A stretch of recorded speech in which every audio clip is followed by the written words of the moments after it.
భూమి మీదనున్న ప్రతి తల్లిదండ్రి తమ బిడ్డల కొరకు ఆస్తిని సమకూర్చుకుంటారు. వారికి లేకపోయినా వారి తర్వాత తమ పిల్లలు జాగ్రత్తగాను, సంతోషంగాను, సంతృప్తిగాను బ్రతకాలి అని కోరుకుని కష్టపడి వారి కొరకు ఆస్తిని సమకూర్చుకుంటారు. ఇది బయట మనం సమాజంలో చూసేదే. ఈ విషయాన్ని బైబిల్ కూడా సమర్థిస్తుంది. ఒకసారి మనం చూడగలిగినట్లయితే పౌలు గారు కొరింథీయులకు రాసిన 2వ పత్రిక 12వ అధ్యాయము 14వ వచనంలోని చివరి లైన్. కొరింథీయులకు రాసిన 2వ పత్రిక 12వ అధ్యాయము 14వ వచనంలోని చివరి లైన్. పిల్లలు తల్లిదండ్రుల కొరకు కాదు, తల్లిదండ్రులే పిల్లల కొరకు ఆస్తి కూర్చదగినది కదా. ఇక్కడ పిల్లలు తల్లిదండ్రుల కొరకు సమకూర్చరు, కానీ తల్లిదండ్రులే పిల్లల కొరకు ఆస్తిని సమకూరుస్తారు కదా అని చెప్పబడుతుంది. నిజమే, అది మనకు తెలుసు. అయితే ఎలాంటి ఆస్తిని పిల్లలకు మనం సమకూర్చాలి అన్నప్పుడు మనం చాలాసార్లు మాట్లాడుకున్నది ఈ లోక సంబంధమైన దానికంటే కూడా పరసంబంధమైనది మన పిల్లలకు మనం సమకూర్చాలి. అది ఈ లోకంలో ఉండగానే మనం వారికి నేర్పించి పరలోకాన్ని స్వతంత్రించుకునేంత వరకు భూమి మీదే వాళ్ళు ఏం చేసి పరలోకాన్ని సంపాదించుకోగలరో దాన్ని సమకూర్చుకోవాలి అని మనం నేర్పిస్తాం, మనం కూడా నేర్చుకుంటాం. అంటే పిల్లల కొరకు సమకూర్చే ఆస్తి ఈ లోక సంబంధమైన దానికంటే కూడా, అంటే ఇక్కడ ఇవ్వద్దని కాదు, మన మనసు దేని మీద ఎక్కువగా శ్రద్ధ వహించాలి అంటే పరసంబంధమైన వాటిని వారికి అందించడానికి, ఆత్మ సంబంధమైనవి వారికి సమకూర్చడానికి ప్రయత్నం చేయాలి అని మనం మాట్లాడుకుంటాం. అయితే అలా అనుకోవడానికి మనకు కారణం ఏంటి అంటే పౌలు భక్తుడే పత్రికల్లో రాస్తూ మీరు పైనున్న వాటినే వెదుకుడి అని చెప్పారు. మనం ప్రారంభం నుండి చూసిన భక్తులంతా చేసిన పని కూడా అదే. ఈ లోకంలో ఎన్ని ఉన్నా వారి దృష్టి మాత్రం పరలోకం వైపే ఉంది. అటు చూస్తూ దానిని ఇక్కడ ఉండగానే ఆస్వాదిస్తూ ఆ మాధుర్యాన్ని అనుభవిస్తూ అక్కడికి చేరుకోవాలన్న తృష్ణతోనే బ్రతికినట్లుగానే మనం చాలా సందర్భాలు మాట్లాడుకుంటూ ఉంటాం. అయితే ఒకానొక సందర్భంలో ఒక కుటుంబం యేసుక్రీస్తు వారి దగ్గరకు వచ్చి పరసంబంధమైనవి అడుగుతున్నప్పుడు ఆయన చెప్పిన సమాధానం ఈ సీజన్లో మనం ఒకసారి ఆలోచన చేయాలి. అంటే పిల్లలకు సమకూర్చవలసినవి పరసంబంధమైనవి, ఆత్మ సంబంధమైనవి అని మనకు తెలుసు కదా. మరి అలాంటి ఆస్తినే సమకూర్చడానికి ఒక తల్లి ప్రయత్నం చేసినప్పుడు యేసుక్రీస్తు వారు చెప్పినది ఏంటి, దాని ద్వారా ఈరోజు మనమేం నేర్చుకోవాలి అనేది మనం ఒకసారి ఆలోచన చేయాలి, అధ్యయనం కూడా చేయాలి. ఇప్పటికే మీలో చాలామందికి అర్థమై ఉంటుంది నేను ఏ కుటుంబాన్ని గురించి మాట్లాడుతున్నాను అనేది. మీకు చాలామందికి తెలుసు. ఎవరు అంటే జబదయి గారి కుటుంబం. ఎవరు ఈ జబదయి గారు, ఏంటి ఆ కుటుంబం, అందులోని పిల్లలు ఎవరు, వారి పరిస్థితి ఏంటి, ఈ విషయాలు గతంలో మనం మాట్లాడుకున్న ఒక్కసారి జ్ఞాపకం చేసి నేను ముందుకు వెళ్ళే ప్రయత్నం చేస్తా. యేసుక్రీస్తు ప్రభువారు ఈ లోకంలో జీవించినప్పుడు చాలామందిని శిష్యులుగా చేసుకున్నారు. అందులో ముఖ్యంగా 12 మంది ఉంటారు. ఆ 12 మందిలో కూడా అతి ముఖ్యమైన వారు 3 ఉంటారు. ఆ 3 ఎవరు అంటే పేతురు గారు, యోహాను గారు, యాకోబు గారు. ఈ 3లో యోహాను, యాకోబు గారు అన్నదమ్ములు, ఒకే తల్లిదండ్రులకు జన్మించిన వారు. ఎవరు వాళ్ళ తల్లిదండ్రులు అంటే జబదయి గారు, యేసు ప్రభువారు ప్రేమించిన శిష్యుడైన యోహాను గారు, అలాగే అపోస్తులలో మొదట హతసాక్షిగా మారినటువంటి యాకోబు గారు. ఈ ఇద్దరు యేసుక్రీస్తు వారికి చాలా సన్నిహితంగా ఉండే శిష్యులు. వీళ్ళు జబదయి గారి పిల్లలు. ఇక బైబిల్ గ్రంథంలో చాలా వరకు జబదయి గారి గురించి కానీ, వారి పిల్లల గురించి కానీ, లేక జబదయి గారి భార్యను గురించి కానీ మాట్లాడుతున్నప్పుడు మనకు కనిపించే విషయం ఏంటి అంటే ఆవిడ పేరు డైరెక్ట్గా మనకు కనిపించదు. జబదయి భార్య అని కానీ, లేకపోతే యోహాను యాకోబుల తల్లి అని కానీ మనకు కనిపించదు. కానీ జబదయి కుమారుల తల్లి అనే మాట మనకు ఎక్కువ కనిపిస్తూ ఉంటుంది. అయితే చరిత్రకారుల అభిప్రాయం ప్రకారం కానివ్వండి, బైబిల్ వచనాల ఆధారంగా కూడా కానివ్వండి, ఆమె పేరు సలోమి అని మనకు అర్థమవుతుంది. ఎందుకంటే యేసుక్రీస్తు ప్రభువారిని సిలువ వేస్తున్నప్పుడు ఉన్న స్త్రీలను మనం గమనించినట్లయితే ఒక్కో సువార్తికుడు ఒక్కోలా ప్రస్తావించారు. ఒకచోట జబదయి కుమారుల తల్లి అని ఉంది, మరో సువార్తికుడు అవే పేర్ల మధ్యలో జబదయి కుమారుల తల్లి అని కాకుండా సలోమి అనే పేరు ప్రయోగించడం వలన ఆమె పేరు సలోమి అని పండితులు చెప్తున్నారు. బైబిల్ కూడా చాలా వరకు మనకు అవును అన్నట్లే అనిపిస్తుంది. సో ఈరోజు మనము జబదయి గారి కుటుంబము లేక జబదయి గారు, పిల్లలు, భార్య సలోమి గారి జీవితంలో నుండి కొన్ని విషయాలు మనం ఆలోచన చేయాలి. ఏంటి అంటే, మనకు కనిపించినంత వరకు బైబిల్లో జబదయి గారికి ఇద్దరే పిల్లలు. వారే యోహాను గారు, యాకోబు గారు. వీళ్ళల్లో ఎవరు పెద్దో ఎవరు చిన్నో మనకు చెప్పలేదు. సహోదరుడు అనే పదాలే మనకు కనిపిస్తాయి. అయితే వీళ్ళ తండ్రి అయిన జబదయి గారు మంచి స్థితి కలిగిన వాడు. అంటే ఎలా చెప్తాము అంటే, ఆయన జాలర వృత్తి చేసేవారు, ఆయన దగ్గర చాలా వలలు ఉన్నాయి, పనివారు ఉన్నారు. ఎందుకంటే యేసుక్రీస్తు వారు వీళ్ళని పిలిచే నాటికి వాళ్ళ తండ్రి గారి వలలను బాగు చేస్తూ ఉంటారు. యేసుక్రీస్తు వారు పిలవగానే వలలను తండ్రి దగ్గరే పనివారిని కూడా విడిచిపెట్టొచ్చి యేసుక్రీస్తు వారిని వెంబడిస్తారు. దాన్ని బట్టి మనకేమర్థం అవుతుందంటే, జబదయి గారి కుటుంబము ఆర్థికంగా కొంచెం మంచి స్థితి కలిగిన కుటుంబమే. కొంతమంది పనివారిని కలిగి మంచి వ్యాపారాన్ని చేస్తున్నటువంటి మంచి పేరు కలిగిన కుటుంబం అని చెప్పుకోవచ్చు.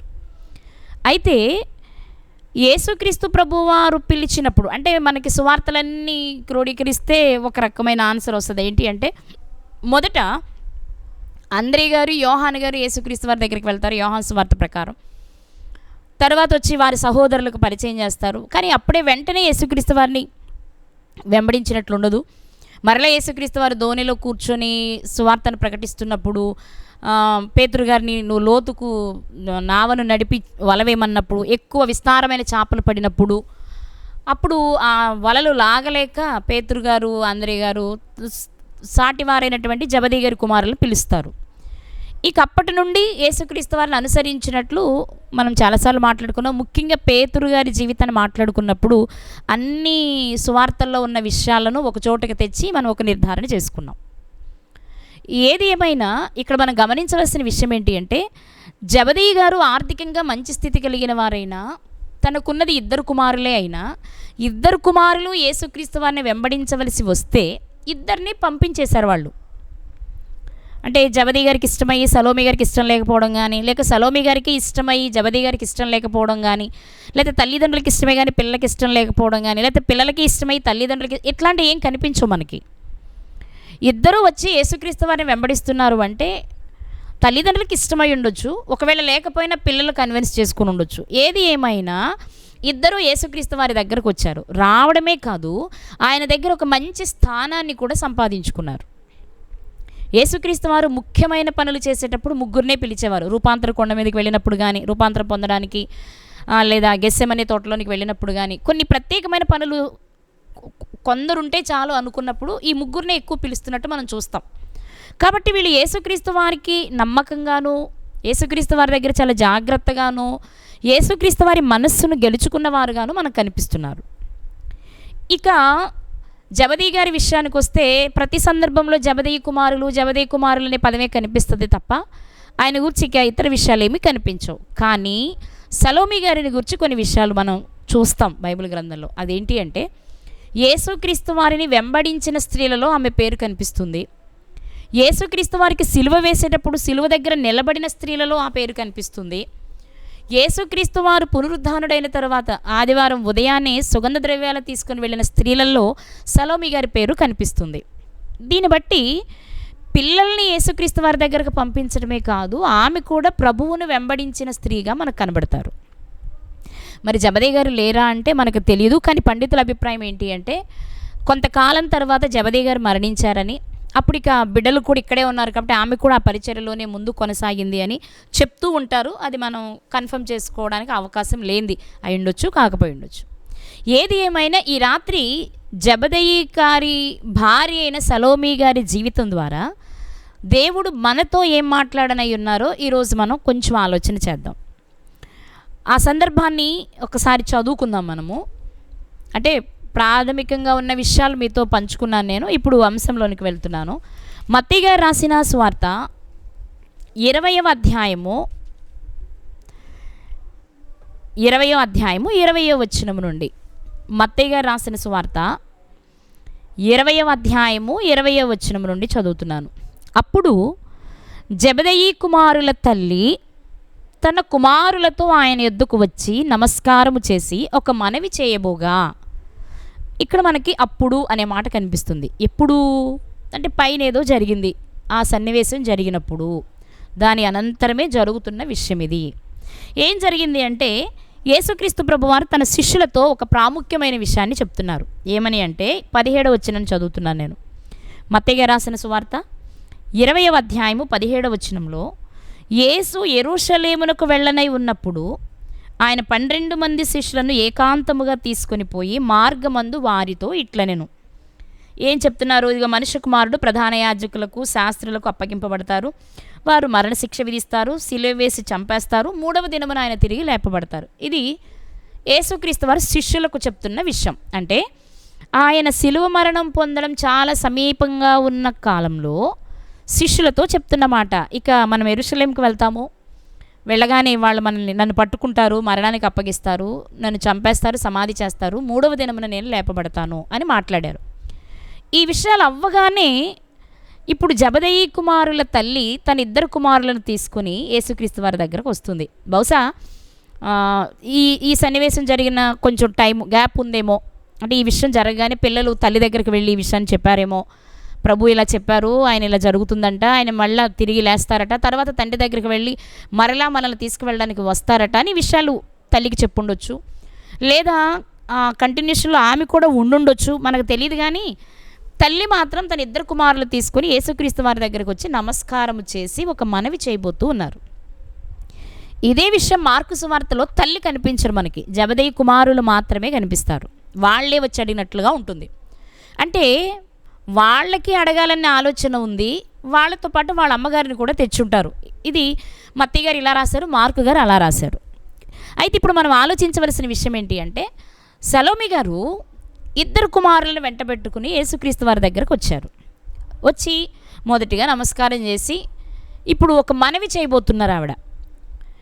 యేసుక్రీస్తు వారు గమనిస్తున్నారు కాబట్టి ఒక తల్లి 2 బిడ్డల్ని తీసుకొని వస్తూ ఉండగానే మనకైనా అర్థమవుతుంది కదా. ఇప్పుడు ఒకవేళ మన స్కూల్ టీచర్ అనుకోండి, స్టూడెంట్ని తీసుకొని తల్లి ప్రత్యేకంగా వస్తుందంటే ఏదో విషయం మాట్లాడడానికి, అది మంచి కావచ్చు చెడు కావచ్చు, మనం కూడా గెస్ చేయగలుగుతాం. ఏదో విషయం ఉంది, ఆవిడ పనిగట్టుకుని పిల్లవాడిని తీసుకొని వస్తుందంటే అనిపిస్తుంది. యేసుక్రీస్తు వారు కూడా అలాగే అనుకున్నారు. ఆవిడ నమస్కారం చేసి మనవి చేయబోతూ ఉండగా ఆయన అడిగారు, నువ్వేమి కోరుచున్నావు అని ఆమెను అడిగారు. ఇక్కడ ఒక విషయాన్ని మీకు జ్ఞాపకం చేస్తా. చాలామంది పండితులు చెప్పే ఒక విషయం ఏంటి అంటే, సలోమి గారు యేసుక్రీస్తు వారికి జన్మనిచ్చిన తల్లి అయిన మరియ గారికి సహోదరి అనే ఒక వాదన కూడా ఉంది. ఎందుకంటే యోహాను సువార్త 19వ అధ్యాయంలో సిలువ దగ్గర ఉన్న వారిలో ఆయన తల్లి అయిన మరియయు అలాగే తల్లి సహోదరియు అనే మాట కనిపిస్తుంది. అక్కడ సలోమి గారి పేరు ఉండదు. కాబట్టి పండితులు చెప్పే మాట ఏంటి అంటే, ఈమె మరియమ్మ గారికి సహోదరి అయి ఉండొచ్చు. అది సొంత చెల్లి కావచ్చు, లేకపోతే అన్నదమ్ముల పిల్లలు అయి ఉండొచ్చు, లేకపోతే ఏమో మనకు తెలియదు. కానీ పండితుల అభిప్రాయం మాత్రం సలోమి గారు మరియమ్మ గారికి సహోదరి అని ఒక మాట అంటూ ఉంటారు. సరే, ఇప్పుడు ఒకవేళ అదే అయ్యి ఉంటే సహోదరిని కుమారుడే కాబట్టి యేసుక్రీస్తు వారితో కొంచెం చనువు ఉంటుంది. 2 ఆమె కూడా ఆయనను వెంబడిస్తుంది కాబట్టి స్వతంత్రత ఉంటుంది. 3 తన బిడ్డలను చిన్ననాడే ప్రభు దగ్గరకు పంపించేసింది కాబట్టి ఇంకాస్త ఇదిగా ధైర్యంగాను ఆయనను అడగడానికి ప్రయత్నం చేస్తుంటుంది.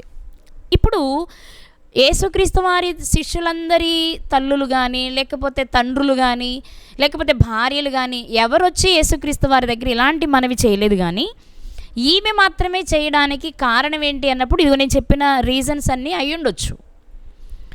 ఎందుకంటే బంధుత్వం ఉండొచ్చు, ఆమె పరిచర్యలో ఉంది కాబట్టి అయి ఉండొచ్చు, లేకపోతే ఉన్న వాళ్ళల్లో యేసుక్రీస్తు వారికి అత్యంత సన్నిహితంగా ఉన్న వారిలో ఈ 2 అన్నదమ్ములు ఉన్నారు కాబట్టి కావచ్చు. కారణం ఏదైనా ఆమెలో ఒక ఆలోచన, ఒక కోరిక కలిగింది. అదేవి శరీర సంబంధమైన కోరిక అయితే కాదు. మనలాగా అప్పులు తీర్చేయమనో, రోగాలు తీసేయమనో, లేకపోతే ఆస్తులు సమకూర్చుకోవాలనో, పిల్లలకు మంచి ర్యాంకులు రావాలనో, మంచి ఉద్యోగాలు, మంచి అల్లుళ్ళు, మంచి కోడళ్ళు, భూ సంబంధమైనవేమి ఆమె అడగట్లా. ఆమె అడుగుతున్నది ఏంటి అని కనుక మనం చూస్తే 21వ వచనంలో, నీవేమి కోరుచున్నావని ఆయన అడిగెను. అందుకామె, నీ రాజ్యమందు ఈ నా ఇద్దరు కుమారులలో ఒకడు నీ కుడివైపునను ఒకడు నీ ఎడమ వైపునను కూర్చుండ సెలవిమ్మని ఆయనతో అనెను. నాకంటూ పెద్ద కోరికలేమీ లేవయ్యా, నాది ఒక చిన్న మనవి, ఒక చిన్న కోరిక. అది మీరు అత్యాశ అనుకోక్కర్లే, ఎందుకంటే మీరే వాళ్ళిద్దరికి మంచి స్థానం ఇచ్చారు, మీ దగ్గర మంచి పొజిషన్లోనే ఉన్నారు నా బిడ్డలిద్దరు. అది ఇక్కడే కాదు, మీరు వెళ్ళిపోతారు మరలా వస్తారు అనేది మా అందరికీ చెప్తున్న విషయమే. మీరు మరలా వచ్చినప్పుడు, మీరు మీ మహిమలో ఉన్నప్పుడు, లేక మీ రాజ్యమందు అని మత్తయిలో కనిపిస్తుంది, మార్కు సువార్తలో ఏం కనిపిస్తుందో ఒకసారి చూద్దాము. మార్కు గారు రాసిన సువార్త 10వ అధ్యాయము 35వ వచనం. మార్కు గారు రాసిన సువార్త 10వ అధ్యాయము 35వ వచనంలో, జెబెదయి కుమారులైన యాకోబును యోహానును ఆయన యొద్దకు వచ్చి, బోధకుడా, మేము అడుగునదెల్లా నీవు మాకు చేయగోరుచున్నామని చెప్పగా, మేము ఏదడిగినా నువ్వు చేస్తావు అనుకుంటున్నావయ్యా, అందుకే మిమ్మల్ని ఒకటి అడగాలనుకుంటున్నాం అన్నారు. ఆయన, నేను మీకేమి చేయగోరుచున్నారు అని వారిని అడిగాను. వారు, నీ మహిమయందు నీ కుడివైపున ఒకడును ఎడమవైపున ఒకడును కూర్చుండునట్లు మాకు దయచేయుము అని చెప్పిరి. అక్కడేమో నీ రాజ్యమందు అని కనిపిస్తుంది, ఇక్కడేమో నీ మహిమయందు అని కనిపిస్తుంది. అంటే యేసుక్రీస్తు ప్రభువారు రెండవసారి వచ్చేటప్పుడు తండ్రి మహిమతో మేఘారూఢుడై వస్తారు కదా, భూమి మీద ఉన్న ఈ సంఘంలోని పిల్లలందరినీ తీసుకుని వెళ్ళి తండ్రికి అప్పగించాలి. కాబట్టి వీళ్ళ ఆలోచన ఏంటి అంటే, ఇప్పుడు ఎలాగో నీ దగ్గర మంచి స్థానమే ఇచ్చావు మాకు, లేకపోతే తల్లి అడుగుతుంది అనుకుంటే ఇక్కడ ఎలాగో మంచి స్థానమే ఇచ్చావు నా పిల్లలకు, కానీ ఇది ఇక్కడతో ఆగిపోకూడదు, రేపు అక్కడ కూడా నా పిల్లలు నీకు కుడివైపున ఒకరు ఎడమవైపున ఒకరు ఉండాలి, అలాంటి స్థానాన్ని నా బిడ్డలకి దయచేయి.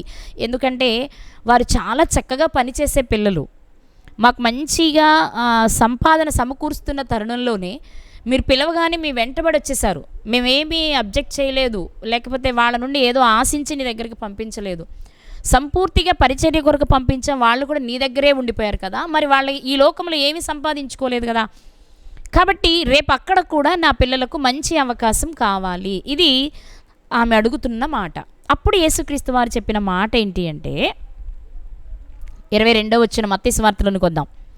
మత్తయి గారు రాసిన సువార్త 20వ అధ్యాయము 22వ వచనం. అందుకు యేసు, మీరేమి అడుగుచున్నారో అది మీకు తెలియదు. ఆమెకి తెలియదా? తెలుసు కదా. ఆమె ఏమడుగుతుంది? ఈ లోక సంబంధమైనవి అడగట్లేదు, శరీర సంబంధమైనవి కూడా అడగట్లేదు, పరలోక సంబంధమైనవి అడుగుతుంది. ప్రభుకు చెరొక వైపు కూర్చునే అవకాశాన్ని ఇవ్వమని అడుగుతుంది. ఇది కూడా తప్పేనా? మీరేమి అడుగుచున్నారో మీకు తెలియదు అనే మాట యేసుక్రీస్తు వారు పలికారు అంటే ఆమెకు తెలియంది ఏదో ఉంది. అంటే చోటుని ఇవ్వమని అడిగేటప్పుడు ఇవ్వమని అడగడం తప్పు కాదు, కానీ అసలు ఆ విషయాన్ని ఆయనను అడగొచ్చా లేదా, అడిగితే అది జరుగుతుందా లేదని అవగాహన లేదు. అడగాలి, నా బిడ్డల కొరకు నేను ఈ విషయాన్ని అడగాలి, అంతవరకే ఆమె ఆలోచిస్తున్నారు. ఇదే మాట పిల్లలతో అన్నట్టు కూడా మనం మార్కు సువార్తలో చదువుకున్నాం. మీరేం అడుగుతున్నారో మీకు తెలియదు అనే మాట. అంటే పరసంబంధమైనవి అడిగేటప్పుడు కూడా కొన్ని ఆలోచించి అడగాల. జనరల్గా మనకు తెలిసింది ఏంటి అంటే, మనం అడిగితే భూ సంబంధమైనవి శరీర సంబంధమైనవి కాకుండా అడగాలనే విషయం మనకు తెలుసు. కానీ మరొక విషయాన్ని ఈరోజు మనకి జ్ఞాపకం చేస్తున్నారు దేవుడు. అదేంటి అంటే, పరసంబంధమైనవి అడిగేటప్పుడు కూడా జాగ్రత్తగా అడగాలి. ఎలా అన్నప్పుడు ఆయన ఒక చక్కని విషయాన్ని మాట్లాడారు. దాన్ని ఇప్పుడు మనం చదువుకుంటూ వెళ్దాం. మత్తయి గారు రాసిన సువార్త 20వ అధ్యాయము 22వ వచనంలోని మిగిలిన భాగం. మీరేం అడుగుచున్నారో మీకు తెలియదు అని చెప్పి, నేను త్రాగబోవు గిన్నెలోనిది మీరు త్రాగగలరా అని అడుగగా వారు త్రాగగలము అనిరి. ఇప్పుడు యేసుక్రీస్తు వారు తల్లి మనవి విని పిల్లలతో మాట్లాడుతున్నారు. నేను త్రాగబోవు గిన్నెలోనిది మీరు త్రాగగలరా అన్నారు. త్రాగుతామండి అన్నారు. ఎందుకు వాళ్ళంత ధైర్యంగా చెప్పారు అంటే, వాళ్ళు అనుకుంటున్న గిన్నె యేసుక్రీస్తు వారితో పాటు వాళ్ళు విందు ఆరగించేవారు కదా, పస్కాలో విందు ఆరగించేటప్పుడు ఆయన తాగిన గిన్నెలోనిదే వాళ్ళు కూడా తాగేవారు. మనందరికీ తెలుసు కదా. మత్తయి సువార్తలో 26 చదువుకుంటాం. కొరింథీయులకు రాసిన మొదటి పత్రిక 11:23 నుంచి ఉన్న భాగంలోనూ చదువుకుంటాం. ఒక గిన్నెను పట్టుకొని ఒక రొట్టెను పట్టుకొని అనే మాట మనం చదువుకుంటాం. ఆ గిన్నెలోనిది అందరూ సేవించేవారు. ఆ గిన్నెలోది యేసుక్రీస్తు వారు దేన్ని తాగుతున్నారో అదే వాళ్ళు తాగే అలవాటు ఉంది కాబట్టి ధైర్యంగా చెప్తున్న మాట మేము కూడా తాగుతామండి అని. వాస్తవంగా యేసుక్రీస్తు వారు మాట్లాడుతున్నది ఇక్కడ పస్కా విందులో వారు సేవించే ద్రాక్షారసం గురించి కాదు. మనకు ఆల్రెడీ తెలుసు గిన్నె అంటే కదా, వాళ్ళేమో భౌతికపరమైన గిన్నెను దృష్టిలో పెట్టుకొని మేము కూడా తాగుతామండి, మీరు తాగేదే మేము తాగుతాం కదా ప్రభువా బోధకుడా అంటున్నారు. కానీ యేసుక్రీస్తు వారు చెప్తున్న ఉద్దేశం ఏంటి అంటే మనకు తెలుసు ఆల్రెడీ గిన్నె అంటే యేసుక్రీస్తు వారి చేయి తండ్రి విడిచిపెట్టే పని. అంటే ఏ పని నిమిత్తము యేసుక్రీస్తు వారు ఈ లోకానికి వచ్చారో ఆ పనిలో భాగంగా మరణము సంభవించినప్పుడు, ఆ మరణాన్ని అనుభవించేటప్పుడు యేసుక్రీస్తు వారు తండ్రి చెయ్యి పట్టుకొని ఉంటే ఆయన చేసిన త్యాగానికి విలువ ఉండదు. అందుకే తండ్రి ఏం చేశారంటే చెయ్యి విడిచిపెట్టేశారు. అదే మనం సిలువలో పలికే 4వ మాటగా మాట్లాడుకుంటాం, నా దేవా నా దేవా నన్నెందుకు చెయ్యి విడిచావు, ఎందుకు విడిచావు అని అడుగుతున్నారంటే విడిచిపెట్టేశారు. ఆ విడిచిపెట్టేదే భరించలేకపోయారు అనేది మనం చాలా సంవత్సరాలుగా మాట్లాడుకుంటున్న విషయం. నీ చిత్తమైతే ఈ గిన్నె నా యొద్ద నుండి తొలగించు అన్న మాటలోని ఆంతర్యం ఏంటి అంటే నిన్ను విడిచి నేను ఉండలేను, భూమి మీద ఉన్న నేను ఏ క్షణము నిన్ను వదిలిలేను, కానీ ఇప్పుడు వదలాలంటే నాకు చాలా కష్టంగా ఉంది, మరణమగునంత బాధగా ఉంది. అంటే మరణం కంటే నిన్ను వదిలిపెట్టడమే లేదా మీరు నా చేయి విడిచిపెట్టడమే నాకు ఎక్కువ బాధను కలిగిస్తుంది. ఇది యేసుక్రీస్తు వారి ఉద్దేశం.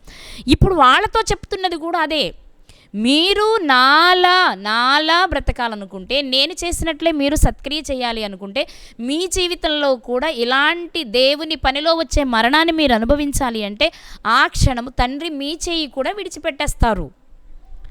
మీరు దానికి సిద్ధమా? అది ఆత్మీయంగా యేసుక్రీస్తు వారు మాట్లాడుతున్న మాట. కానీ వాళ్ళు భౌతికంగానే ఆలోచిస్తూ ఎందుకు తాగమయ్యా, నువ్వు తాగిన గిన్నెలోంది మేము కూడా తాగుతాము అన్నారు. అప్పుడు యేసుక్రీస్తు వారు అంటున్న మాట ఇప్పుడు చదువుకుందాం. మత్తయి సువార్త 20వ అధ్యాయము 23వ వచనం, ఆయన మీరు నా గిన్నెలోనిది త్రాగుదురు గాని నా కుడివైపునను నా ఎడమ వైపునను కూర్చుండనిచ్చుట నా వశమున లేదు, నా తండ్రి చేత ఎవరికి సిద్ధపరచబడెనో వారికే అది దొరుకునని చెప్పెను. ఇక్కడ ఒక మాట, ఒక అద్భుతమైన సందేశాన్ని యేసుక్రీస్తు ప్రభువారు నాడు వారికి నేడు మనకి కూడా ఇస్తున్నారు.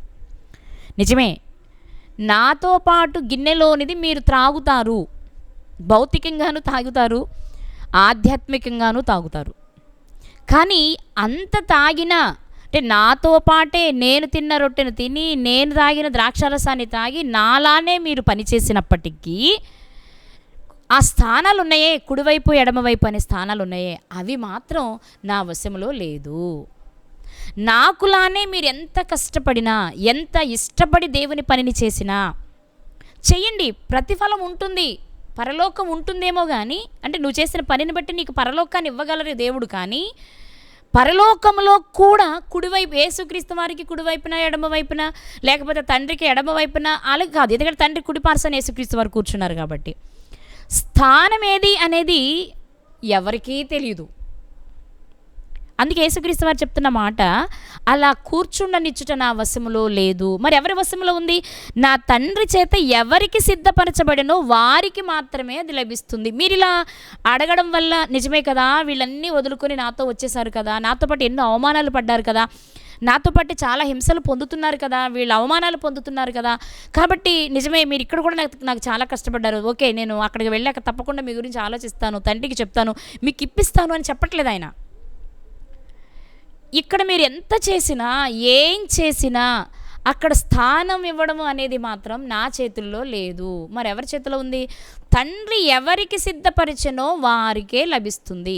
అంటే భూమి మీద నువ్వు ఎంత గొప్ప పనులు చేసినా, ఎంత గొప్ప సాహసాలు చేసినా, ఎలాంటి త్యాగాలు నువ్వు చేసినా, అదే కదా ఇప్పుడు మనకు తెలుసు కూడా, యేసుక్రీస్తు వారిని సిలువ వేశారు, మిగిలిన అపోస్తులందరినీ ఎలా చంపారో మనం చాలాసార్లు మాట్లాడుకుంటూనే ఉంటాం.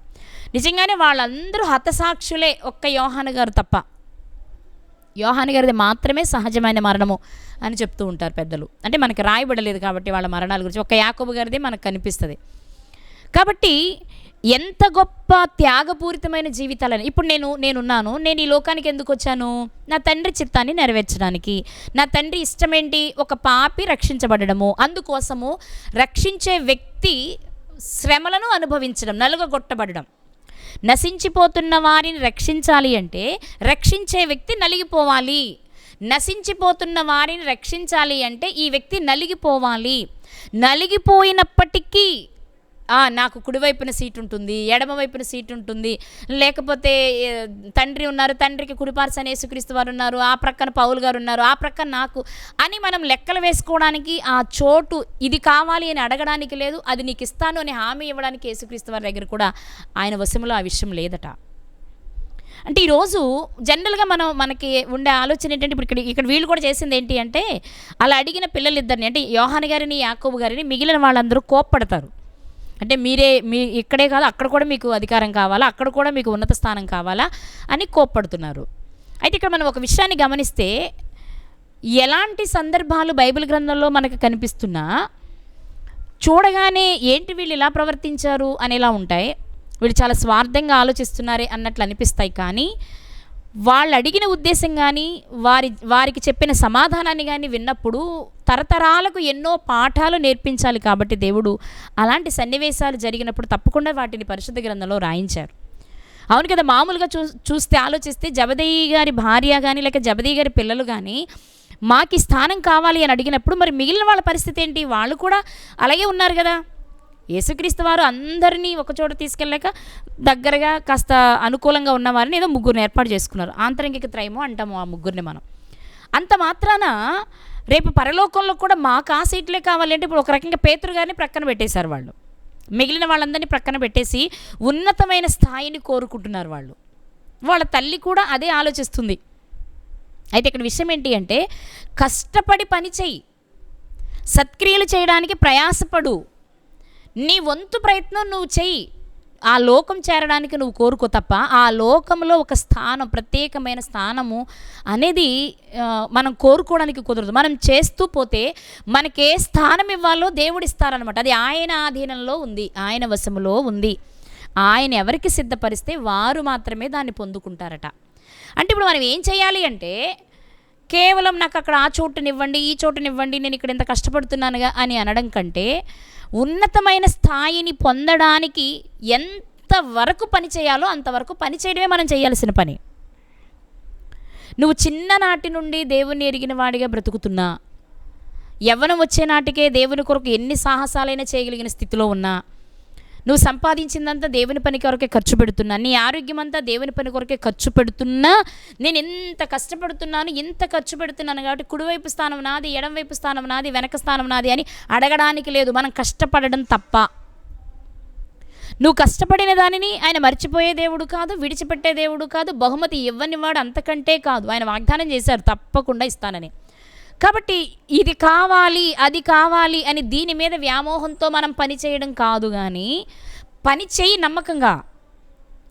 ఆయన ఇష్టమే మన ఇష్టంగా చేసుకొని మనం బ్రతకడమే తప్ప మరొకటి లేదు మనం చేయవలసిన పని. అది మనం ఈ రాత్రి గ్రహించవలసిన విషయం. యేసుక్రీస్తు వారు అంటున్నారు, నాతో తిరిగారు మీరు, నాతోనే మాటలు పడ్డారు, నాతో పాటే అవమానించబడ్డారు, నాతో పాటే ఎన్నో అనుభవించారు మీరు ఒకవైపు. మరొక వైపు చూస్తే నేనేం తిన్నానది మీరు తిన్నారు, నేను ఏది త్రాగానది మీరు త్రాగారు, నాతోనే సహజీవనం చేశారు మీరు, ఎలాంటి స్థితిలోనైనా నన్ను విడవకుండానే ఉన్నారు మీరు. అయినప్పటికీ అక్కడ సీట్లు మాత్రం నా వశములో లేవు. అంటే రికమెండేషన్లు కుదరవు. మరి ఎలా ఆ స్థాయిని చేరుకోవాలంటే ఏం చేయాలి అన్నప్పుడు మళ్ళీ యేసుక్రీస్తు వారి సమాధానం చెప్పారు. 25వ వచనం చదువుకుందాం. మత్తయి రాసిన సువార్త 20వ అధ్యాయము 25వ వచనం. తక్కిన 10 మంది శిష్యులు ఈ మాట విని ఆ ఇద్దరు సహోదరుల మీద కోపపడిరి. కనుక యేసు తన యొద్దకు వారిని పిలిచి ఇలా అంటున్నారు, అన్యజనులలో అధికారులు వారి మీద ప్రభుత్వము చేయుదురనియు, వారిలో గొప్పవారు వారి మీద అధికారం చేయుదురనియు మీకు తెలియను. అధికారం కొరకు ఆశపడితే అధికారులు మిగిలిన వారి మీద పెత్తనం చేస్తూ ఉంటారు. మనం అన్ని జనుల్లో చూస్తూ ఉంటాం కదా. అన్ని జనులలో మనం చూసే విషయం ఏంటి అంటే, ఏదైనా ఒక అధికారం వాళ్ళ చేతిలో ఉంటే మిగిలిన వారిపైన అధికారాన్ని చలాయిస్తూ ఉంటారు. కానీ ఇప్పుడు మీరు అడుగుతున్నారే, నా మహిమలో స్థానం కావాలి అని, లేక నేను వెళ్ళిపోయిన తర్వాత ఆ రాజ్యంలో స్థానం కావాలని, అది గనక మీకు కావాలంటే, అది గనక మీకు రావాలి అంటే, భూమి మీద అన్ని జనులు చేస్తున్నట్లుగా అధికారం చలాయించేవారిగా మీరుంటే కుదరదు. కానీ మీకు ఒక్క సూచి చెప్తాను, నన్ను అడగడం వలన లాభం లేదు. కానీ మీరు ఉన్నతమైన స్థాయికి వెళ్ళాలి అనుకుంటే ఏం చేయాలి అంటే, అన్యులకులాగా అధికారాన్ని తీసుకొని అధికారంతో మిగిలిన వాళ్ళ మీద అధికారం చెలాయించడం కాదు మీరు చేయాల్సింది. నిజంగానే మీరు అక్కడ కూడా ఆ స్థాయి కావాలి అని మీరు అనుకుంటే అది మా నాన్న ఇవ్వాలి. అయితే మా నాన్న ఇవ్వాలి అంటే మా నాన్న ఎలాంటి వారికి ఇస్తాడు అంటే, ఏ వ్యక్తి అయితే అధికారాన్ని కోరుకుంటున్నాడో ఆ వ్యక్తి ఇక్కడ పనివాడిలా ఉండాలి, దాసుడిగా ఉండాలి, సేవకునిగా ఉండాలి. అవును, అంటే ఇక్కడ ఒక్కటి మనం అర్థం చేసుకోవచ్చు. వీళ్ళు మొత్తానికి అధికారానికి సంబంధించి, అంటే అవును కదా, యేసుక్రీస్తు వారి కుడివైపున ఎడమవైపున అంటే ఇక వాళ్ళు ఆయన తర్వాత స్థానాన్ని కోరుకుంటున్నట్లు ఇంచుమించు. అంత గొప్ప స్థాయికి మీరు వెళ్ళాలి. ఎందుకు వెళ్ళాలనుకుంటున్నారు అంటే, కింద యేసుక్రీస్తు వారు చెప్పిన మాటలను బట్టి అధికారం ఉంటే అందరి మీద అధికారం చెలాయించవచ్చు అనుకున్నారేమో. ఎందుకంటే ఆయన ఆ విషయాన్ని మళ్ళీ మాట్లాడుతున్నారు కదా యేసుక్రీస్తు వారు. అన్యజనులలో అధికారులు వారి మీద ప్రభుత్వం చేయాలనుకుంటారు.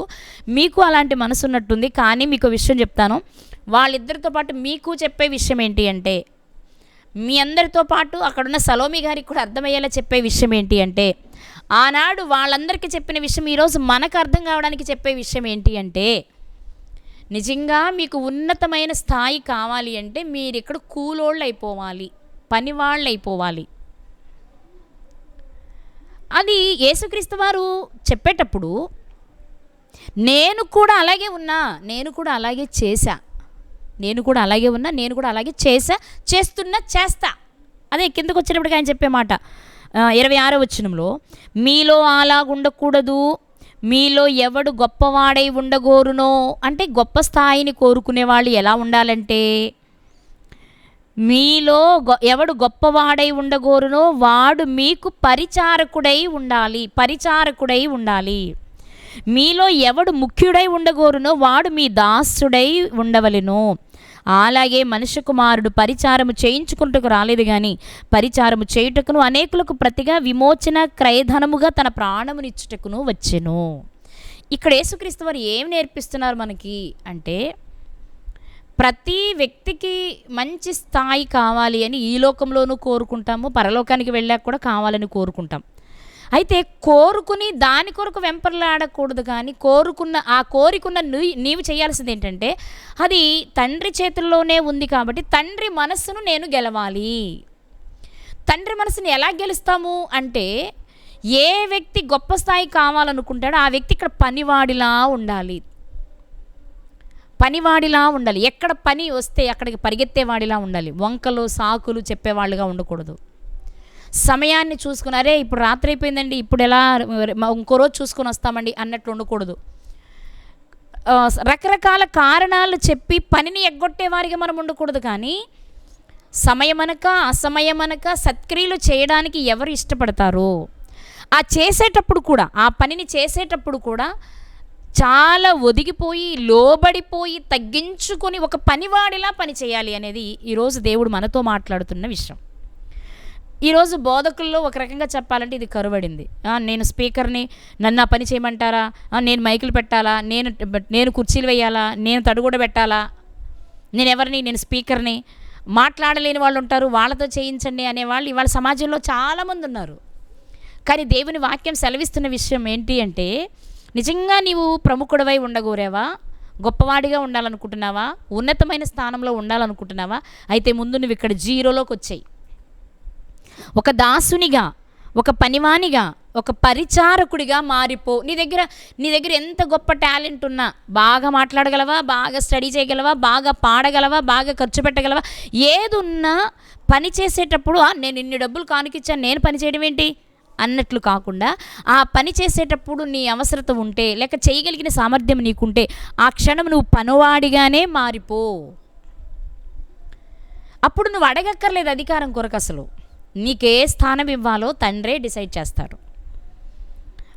ఈమె చాలా చక్కగా పనిచేస్తుంది, వాక్యం చెప్పమంటే వాక్యం చెప్పుద్ది, పాట పాడమంటే పాట పాడద్ది, ఓడమంటే ఊడుస్తుంది, కుర్చీలు ఏమంటే వేస్తుంది, వడ్డించమంటే వడ్డిస్తుంది, ఇస్తరాకులు ఎత్తమంటే ఎత్తుద్ది. కాబట్టి ఈమెకి ఏ స్థానం ఇవ్వాలి, ఏ చోటు ఇవ్వాలి అనేది తండ్రి నిర్ణయిస్తాడు.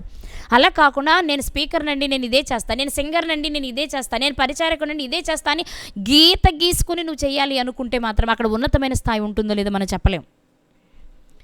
అంటే ఉన్నతమైన స్థాయి కావాలనుకునే వ్యక్తి ఎవరెవరో రికమెండేషన్ల ద్వారా వెళ్ళడం కాదనమాట.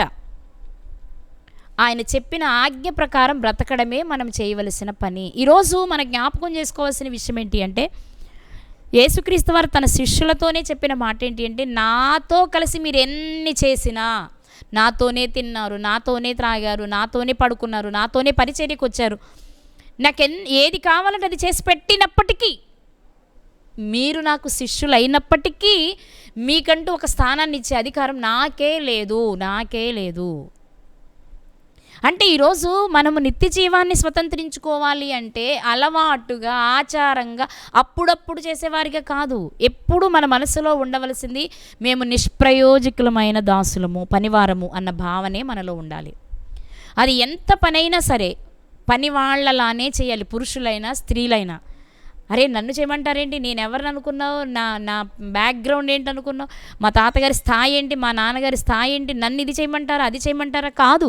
ఒకవేళ ఆ మనసే గనుక మనకుంటే అధికారం చలాయించాలని కానీ, లేకపోతే మంచి మంచి పనులు మాత్రమే, అంటే చేతులు అరగకుండా, కాళ్ళు అరగకుండా, సుకుమారంగా ఉండే పైన చేసే సుకుమారమైన పనులు మాత్రమే ఎంపిక చేసుకుంటే అక్కడ ఉన్నతమైన స్థాయిని మర్చిపోవు. లేదండి నాకు మంచి స్థానం కావాలి అనుకుంటే ఎంత చెప్పారో ఆయన అంత పని చెయ్యి. యేసుక్రీస్తు వారు సువార్తను ప్రకటించారు, రోగులను స్వస్థపరిచారు, ఆహారాన్ని తక్కువ ఉన్నా సరే 1000 మందికి ఆహారాన్ని పంచిపెట్టారు. ఇన్ని చేసిన చివరిలో ఆయన అడిగింది, నీ దగ్గరున్న మహిమకు మళ్ళీ నాకు ఇస్తావా అయ్యా, అది పొందే స్థితిలోనే నేనున్నానా, అది నాకు ఇస్తే బాగుంటుందేమో అని రిక్వెస్ట్ చేశారే తప్ప కమాండింగ్ చేయలే. ఇంకా చెప్పాలి అంటే ఇక్కడ యేసుక్రీస్తు వారు శిష్యులకు ఏ విషయాన్ని నేర్పిస్తున్నారో అది ఆయన చేసి చూపించారు.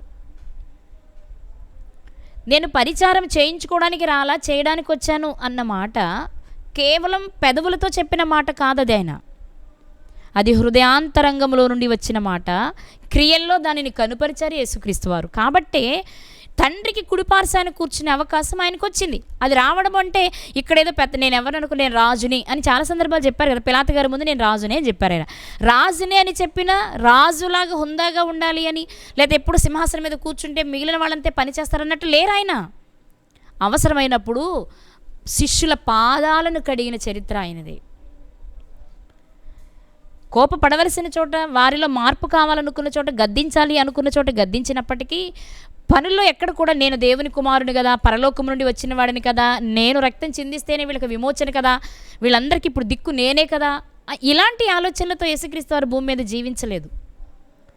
ఆయన జీవిత కాలాన్ని మనం గమనించినట్లయితే ఒక కూలివాడిలా, ఒక సాధారణమైన జీవితాన్ని ఆయన జీవించారు. ఎందుకు అంటే మనందరికీ మాదిరి ఇవ్వాలి కాబట్టి. అందుకే వెంటనే చెప్పిన మాట, ఆయన 2 విషయాలు చెప్పారు. ఇటు రండి, మీకు ఉన్నతమైన స్థాయి కావాలంటున్నారు కదా, అది కావాలంటే మీరు ఏం చేయాలో చెప్తాను, ఇటు రండి అని పిలిచి ఆయన చెప్తున్నారు, గొప్పవాడై ఉండగోరువాడు, ప్రముఖుడై ఉండగోరువాడు, ముఖ్యుడై ఉండగోరువాడు దాసునిగాను పరిచారకుడుగాను ఉండాలి అని చెప్పారు. బాగుంది. అది చెప్పడమే కాదు, నేను వచ్చింది కూడా అందుకే అని చెప్పారు. దీన్ని బట్టి ఈరోజు మనం ఏం నేర్చుకోవాలి అంటే, మనమంతా వచ్చింది కూడా దేవుడు అప్పగించిన పనిని, సత్క్రియలను చేయడానికే. ఈ సత్క్రియలను చేసేటప్పుడు పనివాడిలానే చేయాలి మనం. లేకపోతే అందరికంటే కొంచెం ఎక్కువ చేసి కొంచెం పెద్ద స్థాయిని మనం కోరుకోకూడదు. ఇక్కడ మనం తగ్గిపోతూ ఉంటే కానీ మన స్థాయిని ఆయన పెంచుతూ ఉండరు అనేది ఈరోజు దేవుడు మనతో మాట్లాడుతున్న విషయం. కాబట్టి ప్రియులారా, ఇక్కడ మనం అర్థం చేసుకుంటే యేసుక్రీస్తు వారు ఏం చెప్తున్నారు అంటే, ప్రముఖుడై ఉండగోరువాడు ఇక్కడ దాసునిగా ఉంటే అది కూడా నేను చేయలేను, నా తండ్రి చూసి మీకు ఆ స్థానాన్ని ఇస్తారు. అంత చేసిన యేసుక్రీస్తు వారు కూడా, అంత చెప్పిన యేసుక్రీస్తు వారు కూడా నిజమే యోహాను, నిజమే యాకోబు కదా, యోహాను గారిని ప్రేమించిన శిష్యుడు అంటాం మనం. ఆయనే చెప్పుకున్నారు, యోహాను గారు యేసు ప్రేమించిన శిష్యుడు అనే మాట. అంత ప్రేమను పొందిన, నిజంగా నువ్వు నన్ను చాలా ప్రేమిస్తున్నావు, నేను కూడా నేను చాలా ప్రేమిస్తున్నాను, అయినప్పటికీ ఆ చోటు ఇవ్వడం అనేది మాత్రం నా చేతుల్లో లేదు, తండ్రి ఆధీనంలోనే ఉంది. ఆయన మనసు గెలవాలి అన్నా, ఆయన మీకు ఆ చోటు ఇవ్వాలి అన్నా, నాకు ఇవ్వాలి అన్నా కూడా మనం చేయవలసిన పని ఏంటి అంటే మనలను మనం తగ్గించుకోవాలి. నేను ఒక పనివాడిని అన్నట్లుగానే ఉండాలి. నేను ఒక దాసిని, నేను ఒక దాసుణ్ణి, నేను ఒక పరిచారకురాలను, నేను ఒక పరిచారకుడను. నాదేముందండి, అయ్యో అదెంతండి, లేదండి నేను అంతటి దానిని కాను అనే మనస్సు, అలాంటి ఉద్దేశంతోనే మనం దేవుని పని చెయ్యాలి.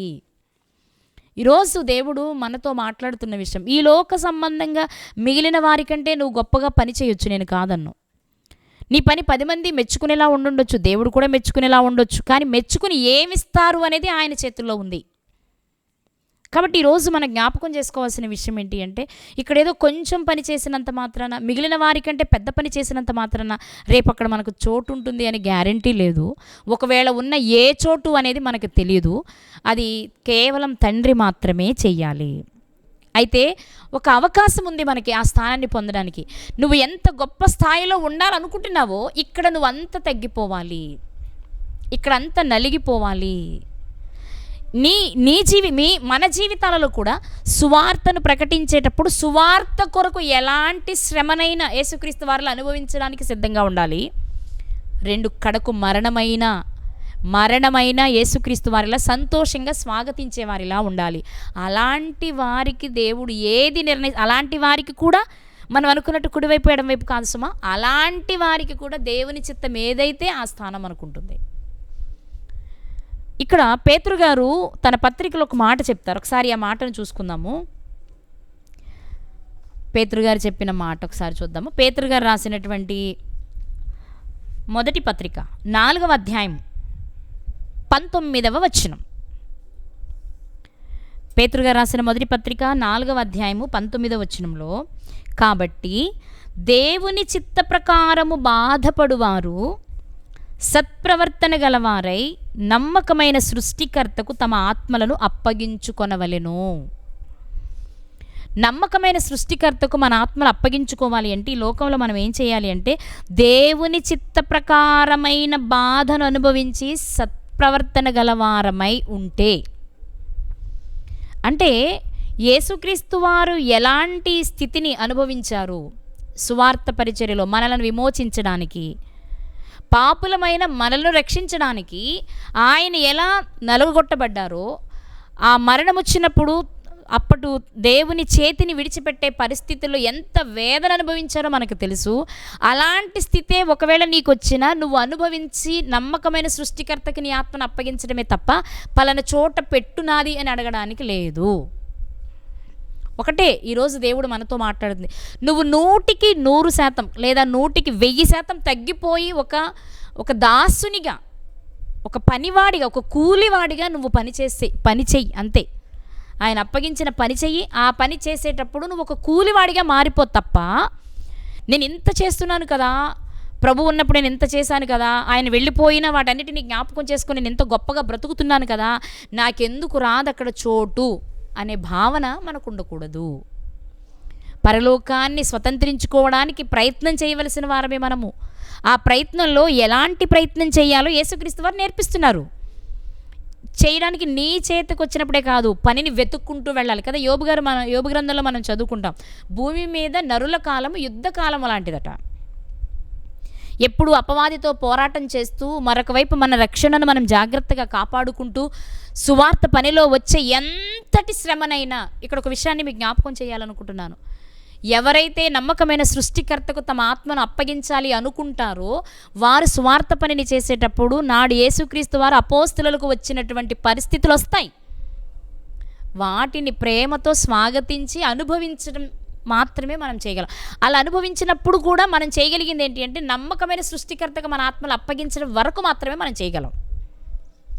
యేసుక్రీస్తు వారు కూడా అదే కదా చేశారు. యేసుక్రీస్తు వారు సిలువలో పలికిన 7వ మాట ఏంటి? తండ్రి, నా ఆత్మను నీ చేతికి అప్పగించుకొనుచున్నాను. ఎందుకంటే నీకిష్టమైన నీ చిత్తానుసారంగా నేను బాధపడి నా ప్రవర్తనను కాపాడుకుని నాకు అప్పగించిన పనిని చేశాను కాబట్టి ఇదిగో నా ఆత్మ నీకు అప్పగిస్తున్నాను. అది ఎక్కడ పెడతావో నీ ఇష్టం. అవును, తండ్రికి ఇష్టమైంది కాబట్టి తన కుడి పార్శ్వాన కూర్చోబెట్టుకున్నారు. తండ్రికి ఇష్టమైంది కాబట్టి తన కుడి పార్శ్వాన కూర్చోబెట్టుకున్నారు. నీ విషయంలో ఆయన ఇష్టమేంటో మనకు తెలియదు, కానీ యేసుక్రీస్తు వారిలా బ్రతకడం మాత్రమే మనం చేయాలి. లేదా నువ్వు చేసిన పనిని బట్టి నీకు నువ్వే చెక్ చేసుకుంటూ నీ పనిలో లోపాలను సరిచేసుకుంటూ పరలోకాన్ని నేను ఏ విధంగానైనా చేరుకోవాలి అంతే తప్ప పరలోకంలో ఎవరి పక్కన ఏ సీటు అనేది మాత్రం మన చేతుల్లో లేదు. కాబట్టి ప్రియులారా, శ్రమ దినాలు ఎప్పుడు క్రైస్తవునికి అంటే క్రైస్తవుడిగా మారిన క్షణము నుండి కూడా. కానీ ఈరోజు క్రైస్తవులం మేమని పేరు పెట్టుకుంటున్నాంలే, కానీ మనకు అసలు శ్రమలే లేవు. ఇంకా చెప్పాలంటే మంచి హ్యాపీగా ఉంటున్నాం మనం.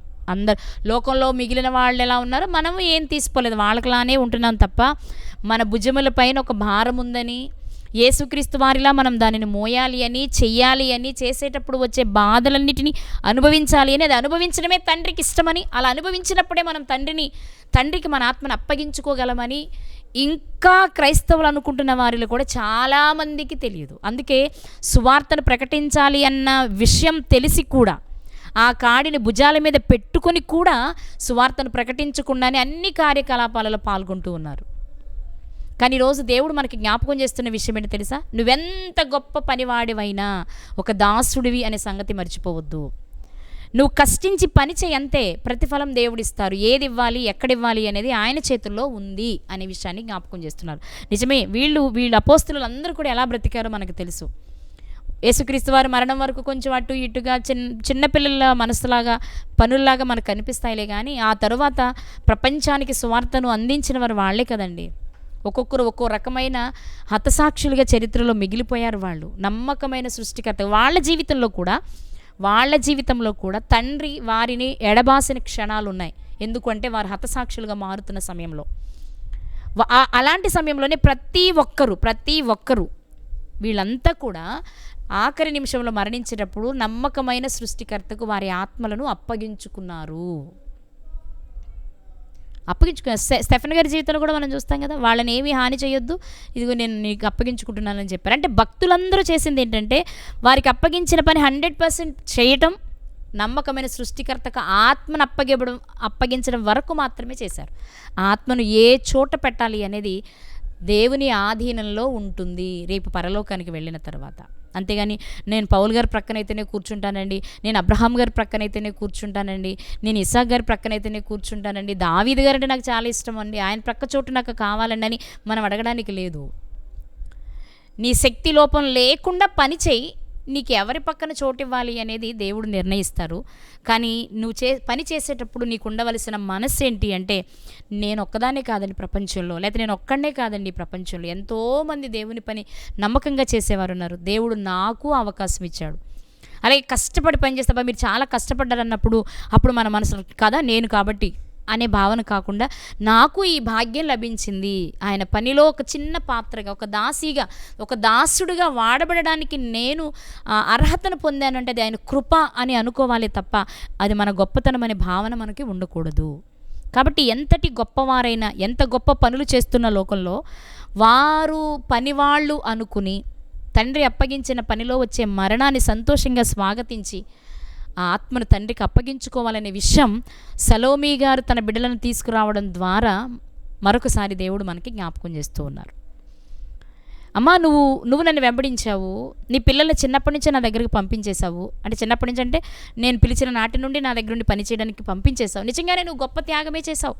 ఎందుకంటే మంచి వ్యాపారం నడుస్తుంది మీకు. ఆ ఇద్దరు వయసుకు వచ్చిన పిల్లలు మీకు ఉంటే తోడుగా ఉండేవారు, ఇంకా బాగా సంపాదించుకోవడానికి అవకాశం ఉంది. అలాని అంత త్యాగం నువ్వు చేశావని ఈరోజు నువ్వు కూడా నన్ను వెంబడిస్తున్నావు కాబట్టి నువ్వు అడగగానే చేసే పరిస్థితి నాది కాదు. ఈ పని ఎవరూ చేయలేము. ఎవరు చేసిన పనిని బట్టి దేవుడు వారికి నిర్ణయించి ఇచ్చేది కాబట్టి, ఇదిగో మీకు అది కావాలంటే ఇలా ఉండడానికి ప్రయత్నం చేయండి అని ఒక రూట్ని ఏర్పాటు చేసి అందులో మొదటిగా యేసుక్రీస్తు వారే ప్రయాణం చేసి ఆ బాటలో మనల్ని నడవమని చెప్పారు. అందుకే ఇదే పేతురు గారు చెప్తారు ఆయన కదా, యేసుక్రీస్తు వారి విషయంలో మాట్లాడుతూ 2వ అధ్యాయం 21వ వచనంలో రాయబడిన మాట ఒకసారి చూసుకొని ముగించుకుందామండి. పేతురు గారు రాసిన మొదటి పత్రిక 2వ అధ్యాయం 21వ వచనంలో, క్రీస్తు కూడా మీ కొరకు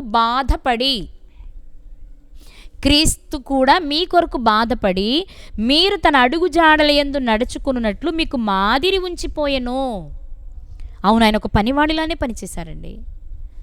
ఎన్నో రాత్రులు, నిద్రలేని రాత్రులు, ఎంతెంత దూరం నడక, ఎన్నో ఇబ్బందులు, ఎన్నో అవమానాలు, ఎన్నో ఈసడింపుల మధ్యలో తనకిచ్చిన కాలంలో సంపూర్తి చేసుకున్నారు పనిని. 2వ అధ్యాయం 21వ వచనంలో, క్రీస్తు కూడా మీ కొరకు బాధపడి మీరు తన అడుగు జాడల యందు నడుచుకున్నట్లు మీకు మాదిరి ఉంచిపోయెను. అవును, ఆయన ఒక పనివాడిలానే పనిచేశారండి. ఎన్నో రాత్రులు, నిద్రలేని రాత్రులు, ఎన్నో ఇబ్బందులు, ఎన్నో అవమానాలు, ఎన్నో ఈసడింపుల మధ్యలో సంపూర్తి చేసుకున్నాడు. బాధపడి, క్రీస్తు కూడా మీ కొరకు బాధపడి మీరు తన అడుగు జాడలు యందు నడవాలి అని నడిచి నమ్మకమైన తన తండ్రికి ఆత్మను అప్పగించుకున్నారు. ఈరోజు మనం చేయవలసిన పని కూడా అదే. ఆయన మన కొరకు ప్రాణం పెడితే మనము మన సహోదరుల కొరకు ప్రాణం పెట్టబద్దులమై ఉన్నాం. యోహాను గారు రాసిన మొదటి పత్రిక 3:16-17 మనం చదువుకుంటాం. క్రీస్తు మన కొరకు ఎలా ప్రాణాన్ని అర్పించారో మనము మన సహోదరుల కోసం ప్రాణం పెట్టాలి. ఆ ప్రాణం పెట్టే పరిస్థితులలో ఏదో ఆశించి చేయొద్దు, నమ్మకంగా చెయ్యి. ఏం ఇవ్వాలి, ఎలా ఇవ్వాలి అనేది తండ్రి నిర్ణయించే విషయం. కానీ ఆ స్థానానికి వెళ్ళాలంటే అప్పగించిన పనిని చేయాలి. ఆత్మను తండ్రికి అప్పగించాలి. ఆత్మను తండ్రికి అప్పగించాలి. తండ్రి చెప్పిన పనిని చేయాలి. ఆత్మను తండ్రికి అప్పగించితే అప్పుడు ఆయన మనం చేసిన పనిని బట్టి మనకివ్వాలి అనుకున్న దానిని ఆయన ఇవ్వడానికి సిద్ధంగా ఉన్నారు అనే విషయాన్ని యేసుక్రీస్తు వారి జీవితం ద్వారా మనకి తెలియచేశారు. యేసుక్రీస్తు వారు కూడా మన కొరకు ప్రాణం పెట్టడమే కాదు, పనివాడిలా పని చేయడమే కాదు, నీ దగ్గర నాకు ఇదివరకు ఉన్న మహిమను నాకు ఇస్తావా, నీ దగ్గర ఉన్న మహిమే నాకు ఇవ్వమని అడిగారు. కానీ కుడివైపున ఉండే అవకాశం తండ్రి ఇచ్చారు. కుడివైపున ఉండే కదా, ఆయన వెళ్ళి కుడిపార్శ్వాన్ని కూర్చున్నట్లే బైబిల్ చెప్తుంది. కాబట్టి ఇప్పుడు జబదేయి కుమారుల తల్లేమో కుడివైపున నా కుమారుణ్ణి, ఎడమవైపున ఒక కుమారుణ్ణి పెట్టమని అడుగుతున్నారు. యేసుక్రీస్తు వారు పనిచేసి తండ్రి దగ్గర ఆ స్థానాన్ని పొందుకున్నారు. అదే విషయాన్ని ఇప్పుడు నేర్పిస్తున్నారు. ఈరోజు మనం నేర్చుకోవాల్సింది ఏంటి అంటే, కష్టించి ఎంత బాధ అయినా అనుభవించి మన సహోదరుల కోసం మనం సువార్తను ప్రకటించాలి. ఇవాళ వాస్తవంగా అంత శ్రమలు అనుభవించే పరిస్థితులు ఏం లేవు. చాలా ఈజీగా సువార్త ప్రకటించడానికి అవకాశాలు ఉన్నాయి. మనకి ఇంటిలో కూర్చొని సువార్తను ప్రకటించే అవకాశాలు ఉన్నాయి. కానీ సువార్తను ప్రకటించం మనం. సత్య సంబంధమైన మాటలు సమాజానికి చెప్పం మనం. అవి మినహా అన్నీ చెప్తాం. కానీ దేవుడు అంటున్నది ఏంటో తెలుసా, నువ్వు ఇదివరకటి కాలంలో చంకన బ్యాగ్ వేసుకొని సంచేసుకొని నువ్వు సువార్తకి వెళ్ళాలి అనే రూల్ ఏం లేదు. ఎలాగైనా నువ్వు సువార్తను ప్రపంచానికి చెప్పడానికి ఎన్నో అవకాశాలు, ఎన్నో దారులు తెరవబడ్డాయి. కానీ ప్రతి దారిని మనమే మూసేసుకొని శరీర సంబంధమైన వాటితో ముడిపెట్టుకుని ఆ దారులన్నీ మూత వేసేసుకొని మనమే దినదినము దేవునికి దూరమైపోతూ ఉన్నాం. అందుకే ఈరోజు దేవుడు మనకి జ్ఞాపకం చేస్తున్న విషయం ఏంటో తెలుసా, ఎంత కష్టమైన పని చేసినా ఇష్టపడి చేయాలి, తగ్గించుకుని చేయాలి. పని పూర్తయిన తర్వాత ఆత్మను తండ్రికి అప్పగించాలి. అలా అప్పగించితే దేవుడు మనకి ఏమి నిర్ణయిస్తాయి అంటే, మనం చేసిన పనికి తగినటువంటి ప్రతిఫలాన్ని మనకైనా ఇస్తారు. ఒకవేళ నువ్వు చివరిలో వచ్చావేమో, మొదటి నుంచి నీకు దేవుని గురించి తెలియకపోవచ్చేమో, చివరిలో వచ్చిన సత్యాన్ని తెలుసుకుని నాకున్నది కొంచెం సమయమే అనుకుని నువ్వు ఎక్కువ కష్టపడుతున్నావేమో, నీ కష్టాన్ని మెచ్చిన దేవుడు మొదటి స్థానం ఇవ్వాలనుకుంటున్నారేమో, మనకు తెలీదు. అదే మనం మత్తయి సువార్త 20 అధ్యాయం ప్రారంభంలో అదే చదువుతాం. ఒక యజమాని తోటలో పనికి వచ్చిన వారు, ఉదయం 6 గంటలకు వచ్చిన వారు, 9 గంటలకు వచ్చిన వారు, 12 గంటలకి, 3 గంటలకి, 5 గంటలకు వచ్చిన వారికి ఆయన కూలిచ్చిన విధానాన్ని మనకు అక్కడ రాయించి ఇచ్చారు. ఎందుకు అంటే, మొదటి వచ్చిన వారికి ఎలా అనిపిస్తుంది అంటే, ఎప్పటి నుండో నేను చేస్తున్నాను, నాకు చాలా మార్కులు ఉంటాయి, నాకు చాలా ప్రతిఫలం ఉంటుంది అని ముసుగులో ఉండి పనిని నిర్లక్ష్యం చేసేవారుగా ఉన్నామనుకోండి. వెనకొచ్చిన వాడు, అయ్యో నేను ఎప్పుడో చాలా లేటుగా వచ్చాను, నేను కొంచెం పనే చేశాను, నేను ఎక్కువ జీతం పొందాలి అని ఎక్కువ కష్టపడతాడు. దానివలన మొదటివారు కడపటివారు మొదటివారిగా మారే ప్రమాదం ఉంది ప్రియులారా. అందుకే రాత్రి దేవుడు మనకు జ్ఞాపకం చేస్తున్న విషయం ఏంటో తెలుసా, నా చిన్నప్పటి నుంచి మా తాత ముత్తాతల నుంచి నేను వాక్యం నేర్చుకున్నానండి, నేను చేసింది చాలే అని ఎవరైనా బద్దకిస్తున్నారేమో. లేకపోతే పరలోకం నాకు కాకపోతే ఇంకెవరికి ఇస్తారండి, యేసుక్రీస్తు వారి పక్క సీటు నాదే, పౌలు గారి పక్క సీటు నాదే అని లెక్కలేసుకుంటున్నావేమో. అది మన చేతిలో లేదట. మనము చేసే పని ఆయన దృష్టికి చేరి ఆయన ఇవ్వాలనుకున్నది ఇవ్వాలి అంటే మనల్ని మనం తగ్గించుకోవాలి, ఆఖరి క్షణము వరకు పని చేయాలి. అబ్బా ఓపిక ఉన్నప్పుడు, వయసులో ఉన్నప్పుడు బాగా పరిగెత్తాను, ఇంకా నా వల్ల కాదు. ఈరోజు కూడా పని నీ దగ్గరకు వచ్చింది అంటే నువ్వు చేయగలవు కాబట్టి వచ్చిందేమో, నువ్వు చేస్తావని నీ దగ్గర తీసుకొచ్చాడేమో ఆయన. కాబట్టి అప్పుడు కూడా నువ్వు పని చేయాలే తప్ప, ఇంకా చాలామంది ఉన్నారులేండి, మా వయసు అయిపోయిందిలేండి, ఇంకా 70, 80లకు వచ్చేసాము, ఇంకా మేము ఎక్కడ చేస్తాం, షుగర్లు, బీపీలు, ఈ కారణాలు మనం చెప్తే చేతులారా మనం నిత్య జీవాన్ని కోల్పోయే ప్రమాదం ఉంది. ఏదో గుర్తొచ్చినప్పుడు బైబిల్ చదువుకొని, ఎప్పుడో బంధువుల ఇళ్ళ దగ్గర అయితే మీటింగ్కి వెళ్ళి వాక్యాన్ని విని ఇలా కాదు, కానీ నిత్యము దేవునితో అనుబంధాన్ని కలిగిన వారిగా మనం ఉండాలి. యేసుక్రీస్తు వారు పగలంతా సువార్తను ప్రకటించేవారు, రాత్రి కొండకు వెళ్ళి ప్రార్థన చేస్తూ తండ్రితో సహవాసాన్ని చేసేవారు. అలాంటి స్థితే మనం కలిగి ఉండాలి అని దేవుడు నేర్పిస్తున్నారు. కాబట్టి ఏదో చిన్న చిన్న పనులు చేసి గొప్ప స్థాయి కావాలి అని కోరుకోవద్దు. అలా కోరుకోకుండా తండ్రి అప్పగించిన పనిని నమ్మకంగా చేసుకుంటూ పోతే మన ఆత్మను ఆయన చేతికి అప్పగిస్తే ఆయనే మన కొరకు సిద్ధపరిచిన చోటు మనకిస్తారు. ఆయనతో కలిసి ఆనందించే అవకాశం మనకు ఉంటుంది. కాబట్టి కష్టపడి పనిచేద్దాం, నమ్మకమైన సృష్టికర్తకు మన ఆత్మను అప్పగిద్దాం. మరణించేలోపు ఒక్కరినైనా దేవుని కొరకు నిలబెడదాం, సత్యం కొరకు నిలబడేవారిని. ఏదో ఊపు వస్తే పనిచేసి ఊపు లేనప్పుడు ఆగిపోయి మర్చిపోయి దేవుని మర్చిపోయి ఉండేవారి లాంటి వారిని కాదు, కానీ ఏ స్థితిలోనైనా దేవుని కొరకు బ్రతికే ఒక్కరిని సంపాదించుకుందాం, ఒక్కరిని దేవుని కొరకు సంపాదిద్దాము, దేవుడిచ్చే పరలోకాన్ని స్వతంత్రించుకుందాం. అలాంటి కృప దేవుడు మనందరికీ దయచేయునుగాక.